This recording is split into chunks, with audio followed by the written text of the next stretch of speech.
کیا آپ نے اس قوم کے لیے بد دعا کر لی ہے؟ حضرت ارمی علیہ السلام القدس میں اللہ کے سامنے سجدہ ریز ہوئے اور رونے لگے، یا اللہ، آپ نے مجھ سے وعدہ کیا تھا کہ میں اس قوم کو تب تک ہلاک نہیں کروں گا جب تک آپ ان کو بد دعا نہ دو، یا اللہ میں تو ان کے لیے دعا کر رہا ہوں۔ اللہ تعالیٰ نے فرمایا، آپ نے تو خود اس قوم کو بد دعا دی ہے، میں ان کے ساتھ بھلائی کرتا ہوں، ان کو روٹی دیتا ہوں اور لباس دیتا ہوں، ان پر احسان کرتا ہوں، لیکن وہ میری ناشکری کرتے ہیں، میرے ساتھ کسی کو شریک ٹھہرانا، مجھے گالی دینا، وہ میرے حق تلفی کرتے ہیں، میرے غیر کو پوجتے ہیں۔ میرا فرشتہ آیا تھا، اس کے سامنے تم نے ان لوگوں کو بد دعا دی ہے۔ حضرت ارمی علیہ السلام کو علم ہوا کہ وہ آدمی جو میرے پاس بار بار آتا تھا وہ فرشتہ تھا، اور جس قوم کو میں نے بد دعا دی ہے وہ یہی قوم ہے جس کی طرف مجھے بھیجا گیا ہے۔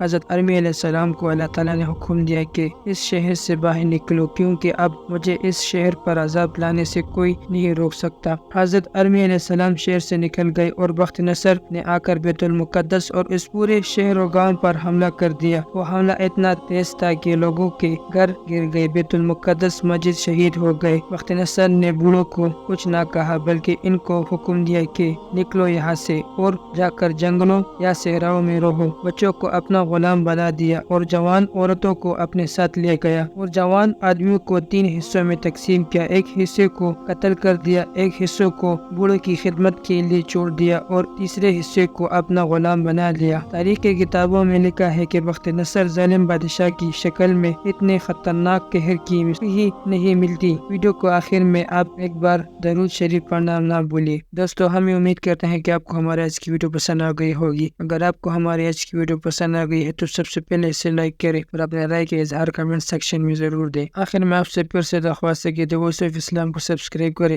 اور ساتھ ہی لگی گھنٹی کو بھی کلک کریں تاکہ ہمارا آنے والے نوٹیفیکیشن بر وقت ملتا رہے۔ تو ملتے ہیں نیکسٹ ویڈیو میں۔ خدا حافظ۔